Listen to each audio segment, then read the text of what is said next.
everybody. We're glad to be here today. And what we're going to do today is just jump right into questions and then to give our responses. So the first person that will be asking a question is Stacy. Okay, so here comes Stacy. My relationship question is about being with somebody for many years, almost 9 years, and thinking that everything was going great. Didn't realize at all that he's the kind of person that puts a wall up, and when things are bothering him, doesn't say what's bothering him, even says the grass is never greener and you just trade in one set of problems for another in a different relationship. So I thought everything was fine. And then literally one day, he just said, I'm not happy. I don't feel connected. Is there anything I could have done ahead of that? Are there any triggers I should have looked for that I didn't see, as I really didn't see anything? As a caveat, he did have a bit of a health scare a couple months prior to this happening. And anything that looked a little odd, I just kind of chalked it up to his, health scare. But other than that, just wondering what I should look for, or could look for when a partner might be shutting down or walling off, and or I maybe noticed it subconsciously and was too scared to confront it. Thanks so much. Great, Stacy. Sorry that happened, Stacy. You want to go first? I would just ask you the question, have you in the 9 years ever felt lonely with him? And if you did you address that with him, or did you just stay silent about it? But I imagine with somebody that's walled in, that you could feel lonely with him. And the way to have possibly addressed this differently would have been to share that with him and ask him how he's doing, and then talk about it. We're completely in sync on this one. Maybe we should stop here. This is an example of something I see a lot. A person, often a woman, puts up with something in the relationship that she really would be better off confronting rather than putting up with. And she puts up with it and puts up with it, puts up with it. And then the guy leaves her anyway. So there you are. Look, I'm the guy who wrote the book Fierce Intimacy. I believe in taking each other on. And people don't take each other on because they're afraid that they're going to lose the relationship if they do. And they think that not confronting something is a safer choice. But as Stacy learned 9 years later, it's not safer, it's just quieter. I would bet the ranch, Stacy, if you were really honest with yourself, that the answer to Belinda's question is yes, I felt lonely, and no, I did not confront it. I told myself it was this, that, or the other thing. And what I make up, which is true of a lot of women, may not be true for you, is that you didn't confront it because deep down you believed that if you did, you'd be bringing the relationship to a head, and it wouldn't be clear which way it would go. So you let it ride. You chalked his distance up to externals, his health scare. My guess is you tuned out to your own deepest feelings, and here you are. Can I add something? Can I just finish? Sure. Next time, really tune into your own feelings. Belinda's question, did you feel lonely? And honor them and do something about it.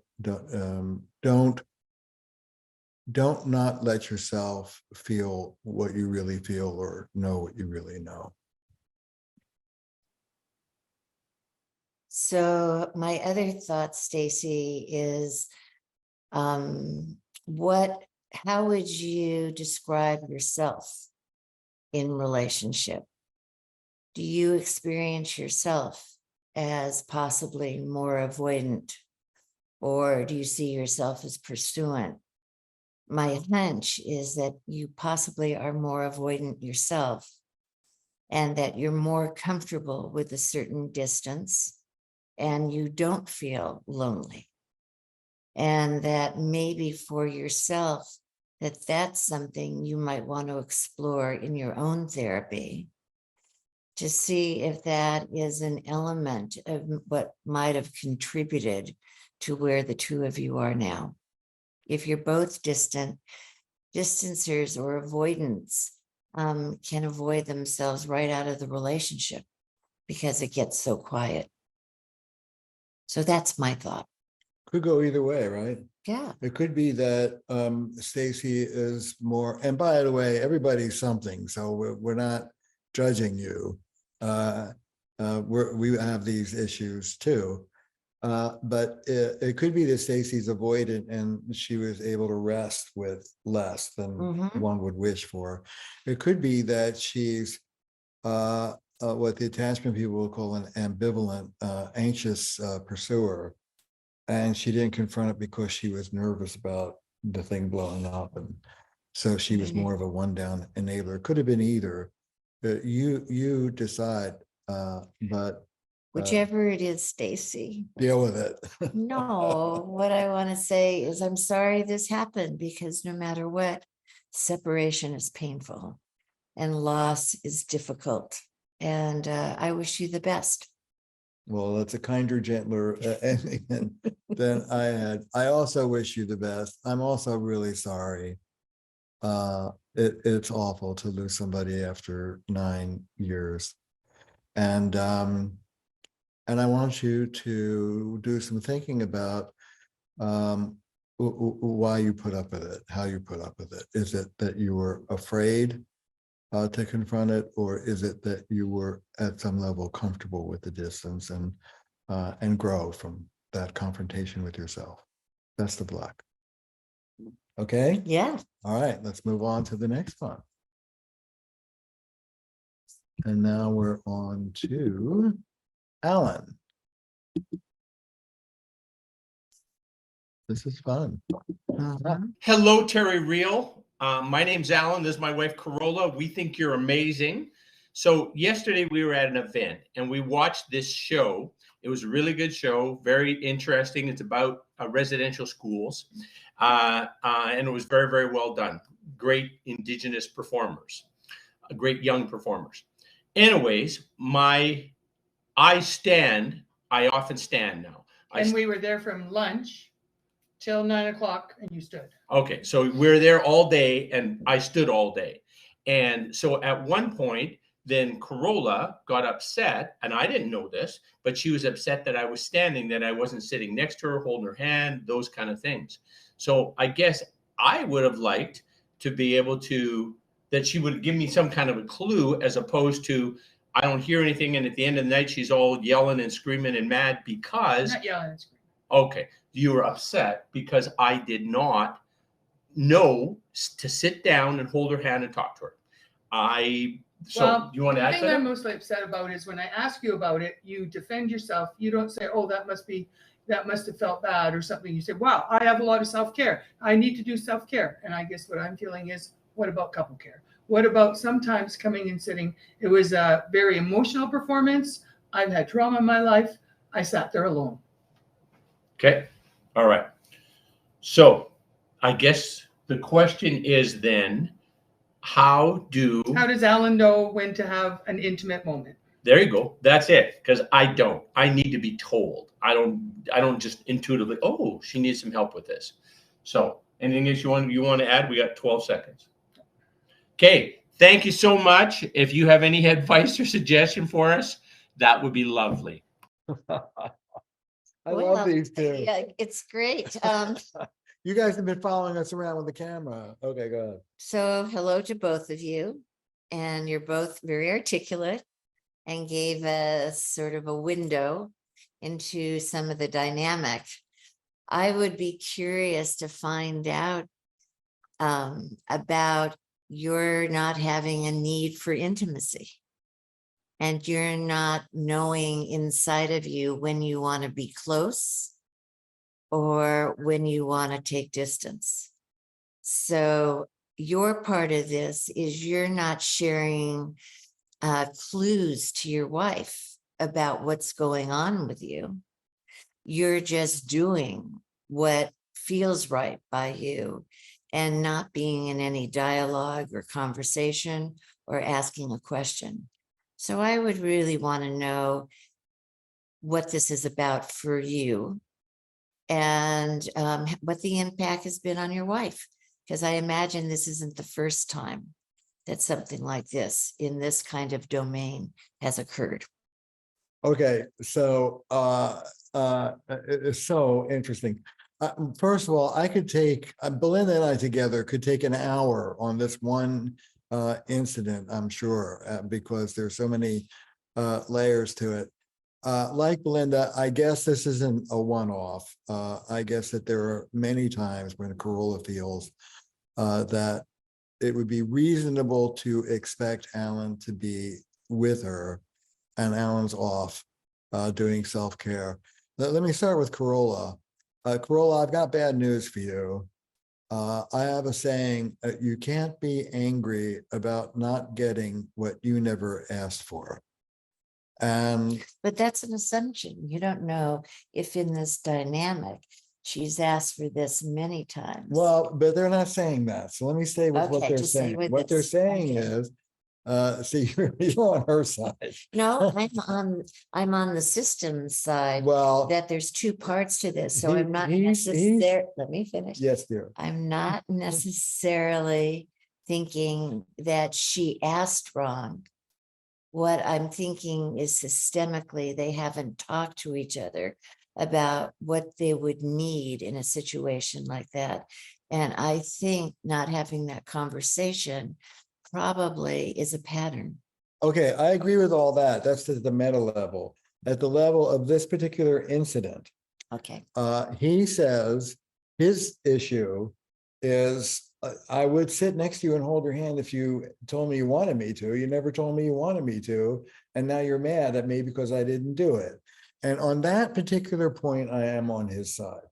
Corolla, you can't get mad about not getting what you never asked for. And this is a very common for women. I call it the Cinderella complex. My partner should just know to sit down and be with me. It's an emotional thing. What's the matter with him? And that's understandable, but in this real world, with this guy, you're going to have to say, enough standing up, come and be with me. I'm lonely. I missed you. I want to share this moment together. My guess is he will if you cue him that way, but he is going to need your help in doing that. Now, at the meta level, if you want to go up the pattern and say, as a general rule, I would think that as a couple, we would be sharing something and you're off in the wild blue yonder taking care of yourself. We need to do something about that. And I want you to be more sensitive and not have to be the one to tell you all the time. Okay, but that's a different conversation than the one we're having right now. What I make up, if she were to ask him or had asked him, he would agree to do it because he's a nice guy. But he would sit there and she would feel his lack of connection. Oh my gosh. Where are you getting? Where's your data, girl? Well, I'm here listening to what he reported about himself. Yeah. He says he doesn't access the part of him that wants connection. He takes care of himself. Right. And I imagine that experience has translated into a lot of experiences. And that the quality of his connection, like I could just hear the conversation. He sits down, he's with her, and then she says to him, but I don't feel like you're with me. Well, let's see. I mean, I'm not sure he would agree with that description. Well, maybe I'm moving ahead too quickly and I'm not staying with the specific event. but I'm going a little global. Yeah, because I make up that if she'd asked him, he'd sit there and he'd hold her hand, he'd be fine. So we just have a different vision. Yeah. Well, I think we both agree that most likely they have a pursuer distancer dynamic going And on. she has abandonment thing. She's saying, I have a trauma history and I don't want to always ask. I would like for you just to know that after X amount of years together, and that we're going to a residential treatment film. And this is poignant to us. We don't know why they went to this film. Do they have a child that's in residential treatment? We have a saying in the real family, we say, unencumbered by evidence. Nevertheless, my opinion is, we're making up a lot of I stories. know, but I like you stories. guys a lot. Yeah, and they're likable. You're aren't they? very likable. Okay, And okay, now I want to say something to Alan, all right. which will please you, I think. Okay. Alan, when she says, well, Corolla, first of all, try not to get angry if you didn't ask for it. It's your job to ask for it. Sorry, that's bad news, but that's how it is. Particularly if he's a distancer, you're going to have to help him by asking for it. It's what I call helping them win, helping them come through for you. If he doesn't either take initiative as you'd asked him to, like Belinda imagines, chronically, or if he doesn't, or if he sits there, but you don't really feel connected to him, I would suggest that you lead with vulnerability instead of anger. My feelings are hurt rather than this pisses me off. I ask people to, in a moment of disrepair like that, to lead with the emotion they're not most usual. If you're used to big puffed up feelings, I'm pissed off, find your vulnerability. I was kind of hurt and lonely without you. If you're used to small, the sort of codependent, scared feelings, find your voice and be powerful. So I'd advise you to lose the anger and replace it with vulnerability. I missed you, honey. I would have wished you to sit next to me. Would you do this as a favor to me? Speak with humility, not righteous indignation. And Alan, Alan, no matter how she speaks, don't pay attention to the delivery, pay attention to what she's trying to say. And no matter how she speaks, her report of your being defensive sounds dead on. I was just taking care of myself. No. How about, I'm sorry, honey. It sounds like you were lonely sitting there by yourself. I could have been more sensitive, and but that sounds like a tough experience for you. Let's work on this together. Please accept my apology. You don't have to defend yourself. You can give her the gift of some accountability and compassion, and that will probably disarm her. If you don't want her to walk around being angry at you for the rest of the evening, be kind and offer an apology and some tenderness. Oh, that sounds really good. And I agree with you. And, I just, I like the two of you. And if I were sitting with the two of you, I'd be curious to find out a little bit about this trauma history and if there's a lot of abandonment in it. And if there had been, then the conversation in this couple is about how, when that abandonment gets triggered, what happens to you. And that one Corolla, I don't know. Corolla, that if what happens is extreme, that you would continue to work on recognizing the trigger of abandonment, recognize that the extreme of it comes from your history. And what's happening here is that my husband's not paying attention. So that then the response to him wouldn't have the volume in it. Sometimes it's really hard to manage that triggering of abandonment, and that your side of the line would be to work more on understanding it and stay present with the event rather than going into history. And then attacking him. Gotta get that in there. Gee, I wonder what our dynamic is. I don't know. I'm not paying attention. Okay. Let's go. We have Elizabeth. These are wonderful sharings and questions, by the way. Hi, Terry. I'm sending you this question from Vienna, Austria. In our society, I have the feeling that a lot of people are complaining about their partners, especially women about their partner. And often they get the answer, you just have to accept your partner as they are. So just work on yourself, accept them as they are, and everything will be all right. And when I see you working with clients, I see that you are working towards deep personality change. And you do help people, especially women, to change their partners. So what do you think about this?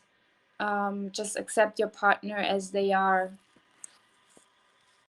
Can I just say one thing first? I doubt that it'll be just one thing, but you can speak first for sure.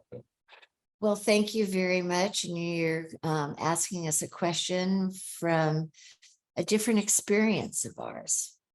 And that I don't know what happens in your culture if women stand up to ask for more of what they want.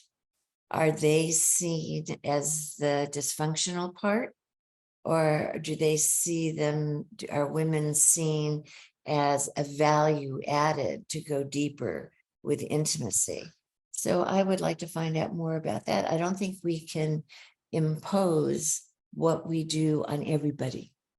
I mean, maybe you think differently, but I don't think that way. Yeah, no, I'm all for cultural sensitivity. I do think, though, that Austrian culture is not all that different from the rest of us. Look, two things. One is in heteronormative couples, my experience is that by and large, it is women who carry the dissatisfaction.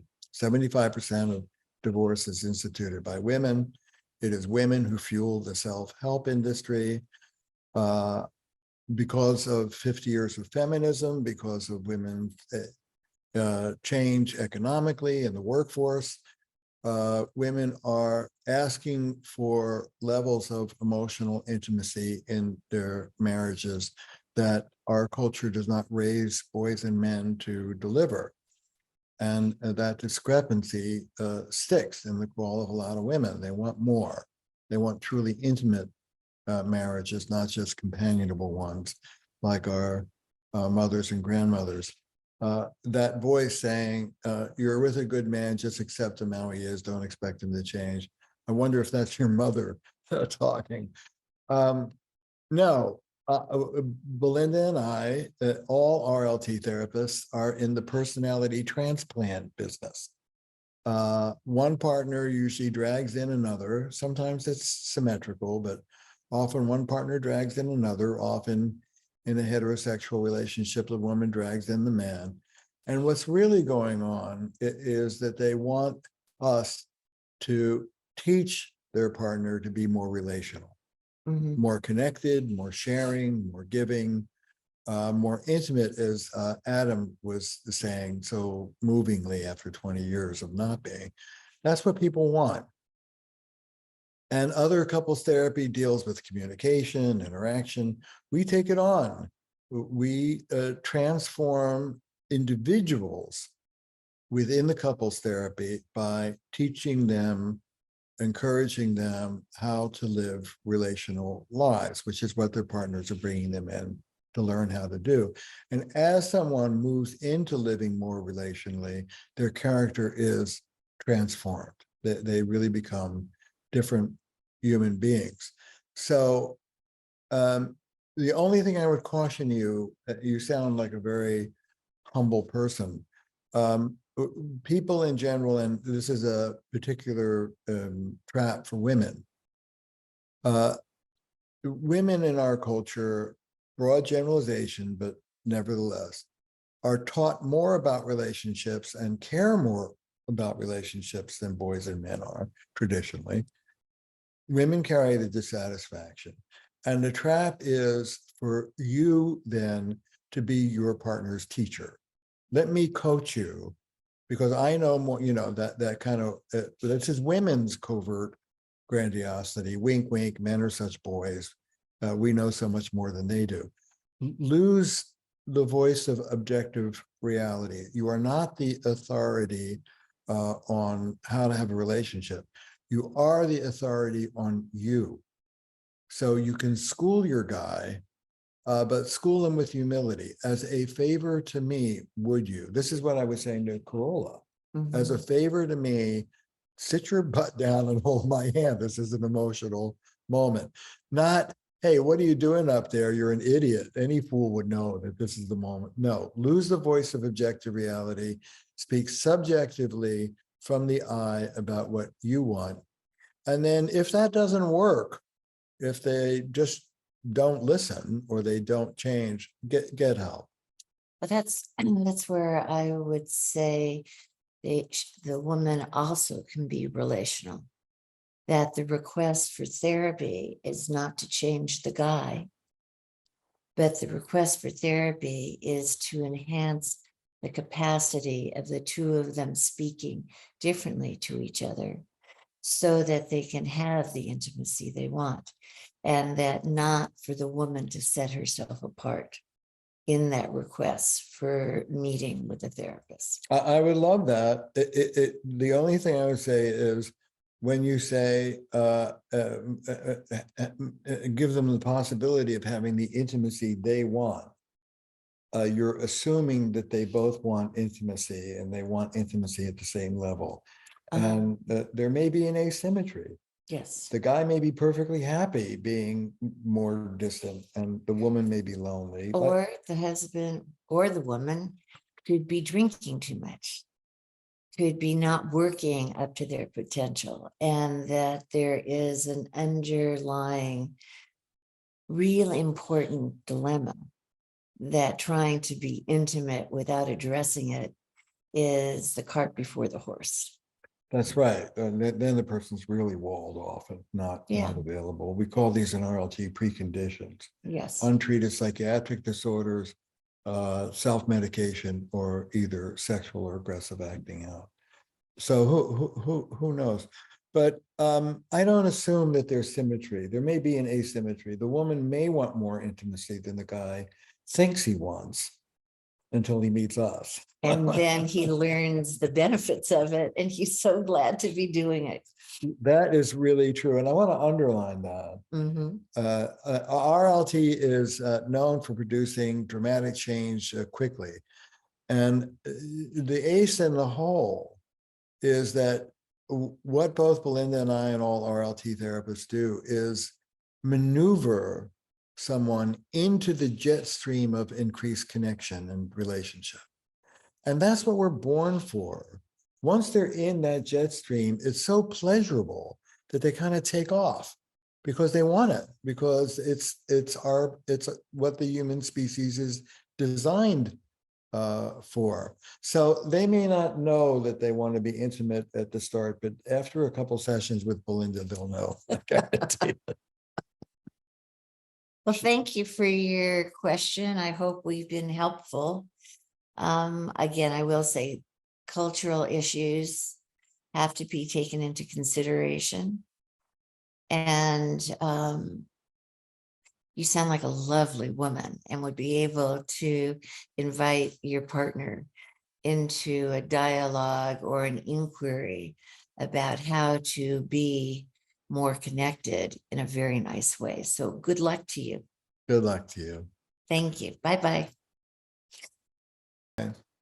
Well, everybody, those are the questions we can get to today. And it was fun answering. I had fun. I hope you. Listen, please leave more. These were really sincere and interesting and touching. We welcome them. And we welcome your comments from today's extravaganza. So give us some feedback and tell us what you think. And we look forward to the next episode in which we can either answer more questions or address a topic. We don't yet know what we're doing in the next episode. Well, I believe in emergent design. Well, we'll be emerging with you next time. Be well until then, everyone. Bye-bye.